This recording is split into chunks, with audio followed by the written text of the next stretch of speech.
I wasn't sure that I was going to post this video, but I've decided to go ahead and go with it after a couple of patrons were like, no, you've got to do that. And I don't know if this is a good idea, but if you know anything about me, you know that I love 21 Pilots. But I have to say that one of my other favorite contemporary songwriters is for sure Taylor Swift. And some of you who really like your deep lyrics and you like your depressing lyrics and all this stuff, you don't understand that about me. I hardly understand it myself, but I've got to say that if anybody is a good songwriter in the top 40, it's Taylor Swift. And for this video, I read through all of her lyrics from all of her major albums, and I've got to say I'm more of a fan of Taylor Swift now that I feel like I know her lyrics and her canon better. There's some really good stuff in here, guys. So without further ado, here are the 7 best written Taylor Swift songs. Let me explain. Hey everybody, I'm Clifford Stumby, the Pop Song Professor. Welcome to my channel where we make English class awesome by explaining and sometimes listicalizing Taylor Swift songs. Today we're talking about the 7 best Taylor Swift songs, and I've got to say that I have high standards for what makes a good song. You guys know that, that's why you're subscribed to this channel. As I was looking through the Taylor Swift songs, there were a couple of things in particular that I was looking for. I was looking for cleverly devised rhymes. I was looking for good storytelling. I was looking for deep universal concepts told in a relevant, personal way. And let me tell you guys, I was not disappointed. So, even if you're not a Taylor Swift fan, you're gonna learn something from this about songwriting and about why you should be a Taylor Swift fan. Speaking of which, the offer that I put out on Twitter, Taylor, stands. If you will let me be in a music video or agree to an interview, I would be more than happy to shout you out on my channel.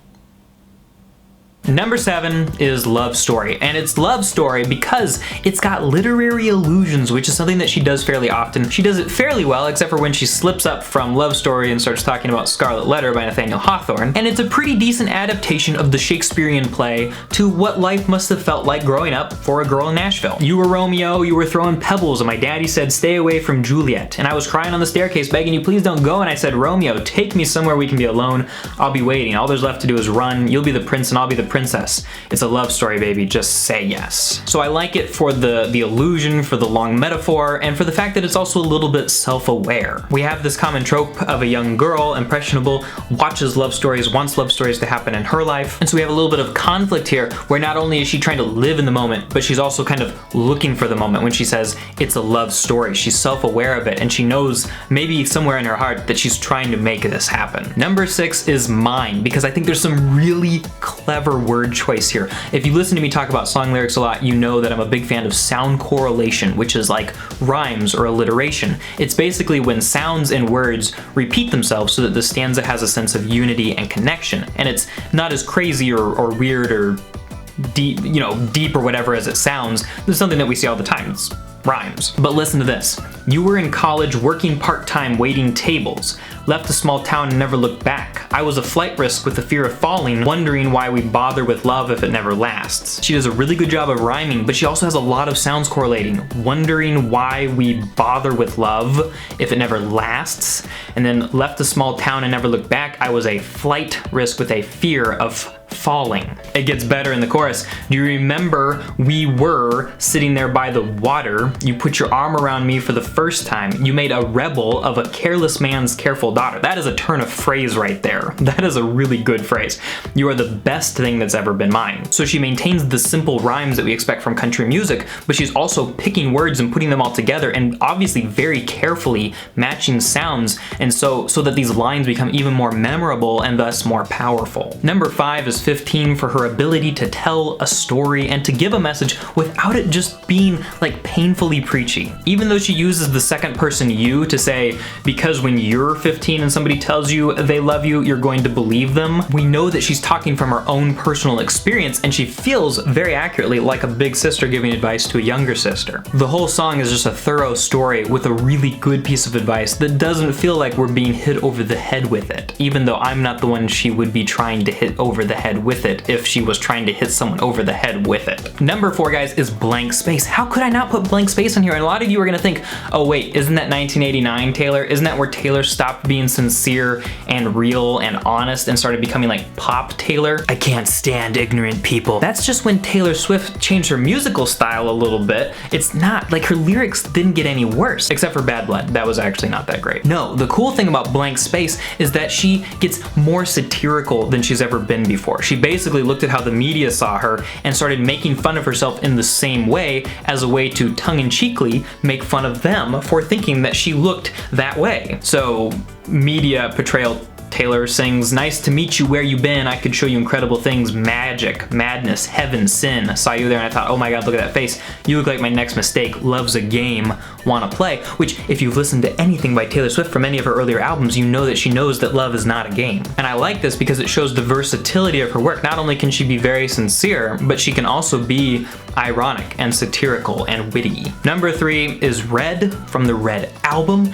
That song is incredible because it has such a cool structure in the stanzas. So let's go ahead and listen to the chorus. "Losing him was blue like I'd never known. Missing him was dark gray all alone. Forgetting him was like trying to know somebody you've never met. But loving him was red, loving him was red." Not only does she use these colors to tell the story very well in a way that's tangible and understandable, but look at how she starts the first word of each line. Losing, missing, forgetting, loving. If you just take the ing words at the beginning of each line throughout the song and line them up, you can actually see the story start to form. She lost him, so she missed him. She couldn't forget him, and because she can't forget him, she's remembering loving him. Very clever. Number 2 is New Year's Day, because she takes this giant metaphor throughout the entire song and tells a really cool story using it. And so we all know that like New Year's Day parties are supposed to be crunk or something like that. But what about New Year's Day?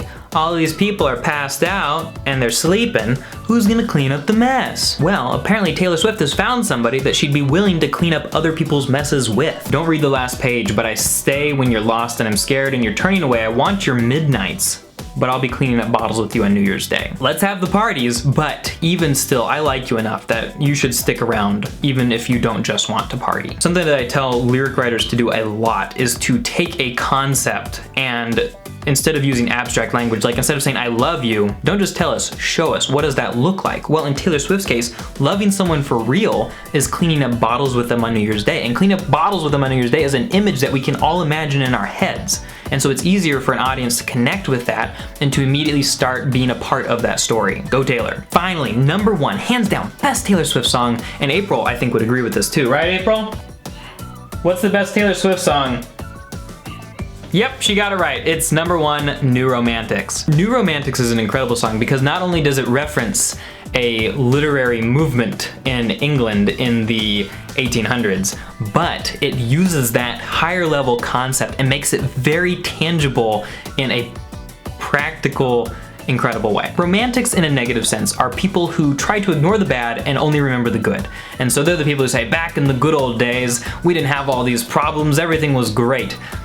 No, it wasn't. Things sucked back then too. And we've all done it. We've talked about childhood like it was the golden age of the earth. No, there's things that suck about being a kid too. Well, Taylor Swift's New Romantics are people who try to live in this beautiful world, this pretend beautiful world so much, and then they run into the actual negative things, and so they just try to make those part of the story. So we watch a fairy tale or a Disney movie or something bad happens, the princess is kidnapped, whatever. Well, they try to take that moment and they try to romanticize that because none of the good things are actually happening to them, so they try to be in that story by just taking the negative things and trying to live in that. And so they kind of say, well, breakups are a way of life. What is, romantic about a breakup? Like, I'm just gonna do the stereotypical breakup thing and have the breakup experience and live in that for too long. Whereas we should actually go try to find the good things, not give up, and not just live in this negative world and try to make the negative into a good thing when you actually can't do that in this case. Because baby, I could build a castle out of all the bricks they threw at me, taking negative things and making it into something good, but still you're living in like this castle of hate. And every day is like a battle, but every night with us is like a dream. Baby, we're the New Romantics, come along with me. Heartbreak is the national anthem, we sing it proudly.